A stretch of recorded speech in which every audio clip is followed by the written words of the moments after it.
تو حضرت ابراہیم نے کہا میں خواب میں دیکھا ہے کہ میں تجھے ذبح کر رہا ہوں. دونوں نے سر جھکایا، سجدہ کیا اور تسلیم کی اس بات کو، اور کہا کہ آپ اللہ کا حکم پورا کریں. مگر پھر کیا ہوا؟ ہم نے ابراہیم کا جذبہ قربانی کو قبول کر لیا اور اس قربانی کو ذبح عظیم سے تبدیل کر دیا اور اسے آخری زمانے کے لیے چھوڑ دیا. اور اس کے بعد اللہ خود کہتا ہے سلام علی ابراہیم. قرآن میں اللہ کہتا ہے سلام علی ابراہیم. لیکن جب حضرت ابراہیم نے دیکھا کہ بچہ بچ گیا،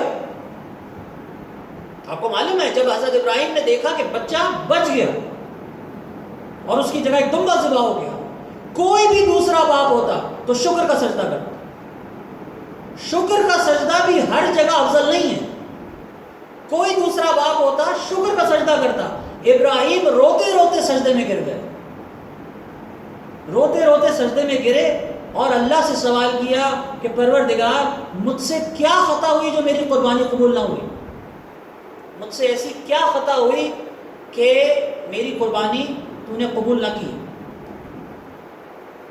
لیکن اللہ نے کہا ابراہیم تمہارا جذبہ قربانی ہم نے قبول کر لیا، لیکن اس اسماعیل کی نسل میں میرا نبی آنے والا ہے، اس لیے یہ قربانی بعد کے زمانے میں ہوگی اور وہی ذبح عظیم ہوگا. اسی لیے جب مولا حسین کی ولادت ہوئی، اب اس پر غور کیجیے، اسی لیے جب مولا حسین کی ولادت ہوئی تو ولادت کے دن شہادت کو یاد کر کے، یعنی ولادت کے دن امام کی شہادت کو یاد کر کے رسول رو رہے ہیں. مختار ہیں، نواسے کی پیدائش میں کوئی نہیں روتا، مگر رسول تو مختار ہے، اس کی مرضی خوشی کرے، اس کی مرضی غم کرے. خوشی کے دن نبی امام کے شہادت کو یاد کر کے رو رہے ہیں. اس کا مطلب ہے کہ اگر اب کوئی یہ کہے کہ رونا بدعت ہے تو یہ کہنا بذات خود بدعت ہے، کیونکہ امام حسین کی قربانی کو یاد کر کے رونا سنت رسول ہے. درود پڑھیے محمد و آل محمد. تو عزیزان گرامی، یہ ہے وہ قربانی جس کے بارے میں آپ کے 11ویں امام نے کہا کہ جب اللہ سے دعا مانگا کرو تو یہ کہہ کے مانگا کرو کہ اے اللہ تجھے واسطہ ہے اس کا کہ جس کی قربانی کا وعدہ اس کی ولادت سے پہلے لے لیا گیا تھا. جس کی قربانی کا وعدہ. اور مقام کے بارے میں آپ کو جو مقام میں تحریف ہوتی ہے ایک اہم بات بتاؤں. امام زین العابدین علیہ السلام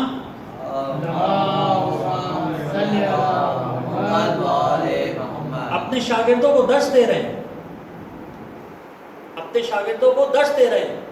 شاگرد بیٹھے قرآن سیکھ رہے ہیں، اور اس زمانے میں ان کا ایک ایسا شاگرد بھی ہے جو پنڈت ہے اور ہندوستان سے بلکہ کشمیر سے سفر کر کے وہ مدینے پہنچا ہے، اور اس نے امام سے سیکھا اور سیکھ کے ایمان لایا اور سکھا رہے ہیں. سکھاتے سکھاتے یک ایک بچہ دروازے سے داخل ہوتا ہے اور امام اس کے احترام میں اٹھ کے کھڑے ہو جاتے ہیں. میں صرف مقام کا احترام سمجھانے کے لیے آپ کو بتا رہا ہوں. امام اٹھ کر کھڑے ہو گئے جب وہ بچہ آیا، لوگ بھی کھڑے ہو گئے تعظیم میں. لوگوں نے مڑ کے غور سے دیکھا اور دیکھا کہ یہ امام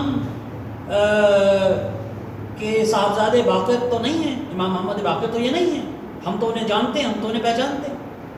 جب وہ بچہ چلا گیا تو امام بیٹھ گئے. جب تک وہ بچہ وہاں دروازے میں رہا امام کھڑے رہے. جب چلا گیا امام بیٹھ گئے. تو ایک شاگرد نے پوچھا مولا ہم امام محمد باقر کو تو پہچانتے ہیں، یہ بچہ کون ہے جس کے احترام میں آپ کھڑے ہوئے؟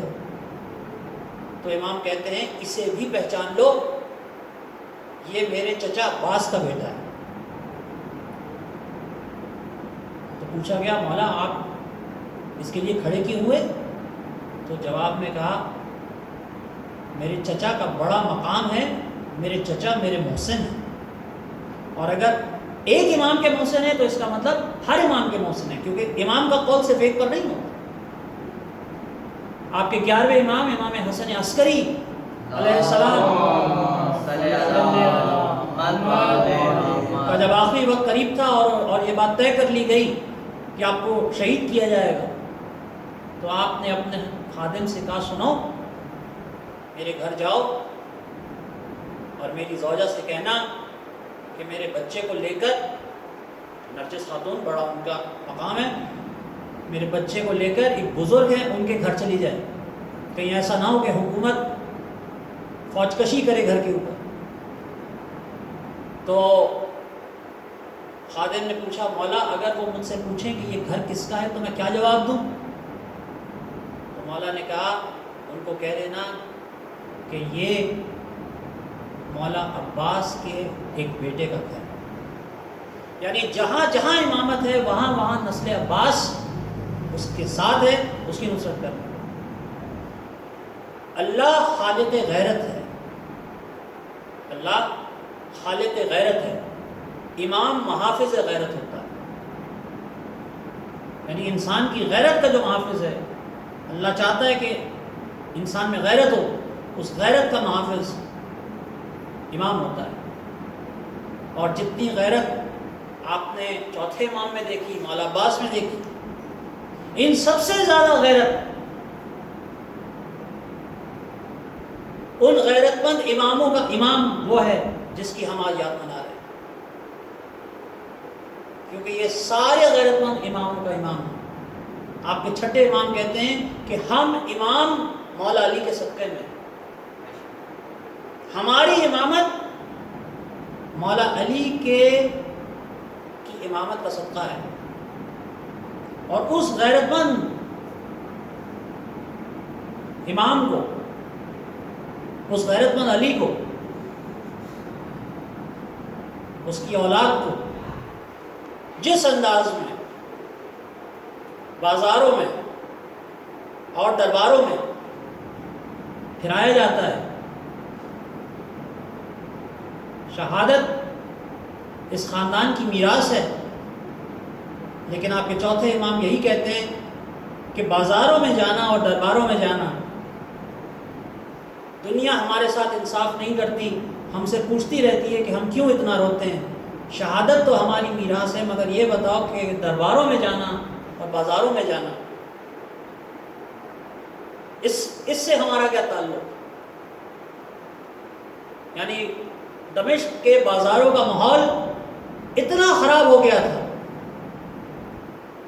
کہ ہر بات چونکہ ممبر سے نہیں کہی جا سکتی، اس لیے میں پوری بات نہیں کہوں گا، لیکن آپ سمجھیں کہ وہ دمشق کی عورتوں سے جب پوچھا گیا کہ تم بازاروں میں کیوں نہیں جا رہی،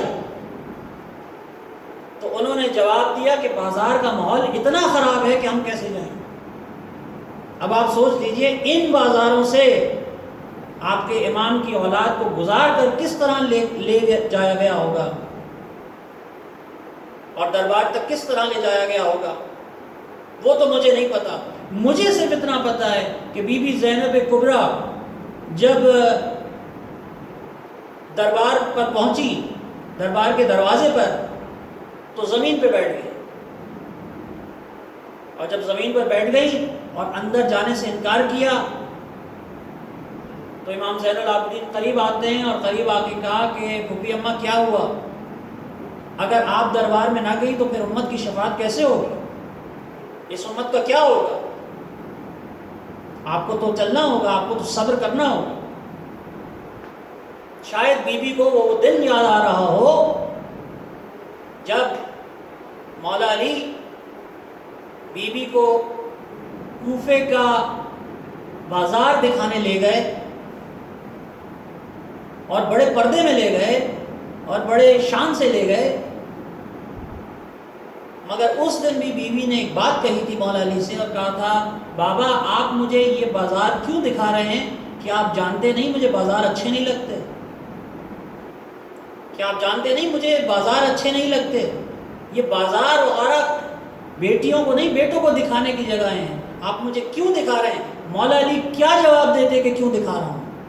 بس اتنا کہا کہ بیٹا ایک روز تمہیں صرف بازار نہیں بلکہ ایک دربار میں جانا پڑے گا، اور اس دربار میں جب تم جا رہی ہوگی تو پریشان مت ہونا، اس دن میں آؤں گا اور تمہاری مدد کروں گا اس دربار کے اندر جانے میں۔ بی بی زینب فرماتی ہیں بیٹا میں اپنے بابا کا انتظار کر رہی ہوں، بابا آئیں گے، ان سے مل لوں، انہیں دیکھ لوں، اس کے بعد میں دربار میں ضرور چلی جاؤں گی اور امت کی شفاعت بھی ہو جائے گی۔ اللہ لعنت اللہ علی القوم الظالمین۔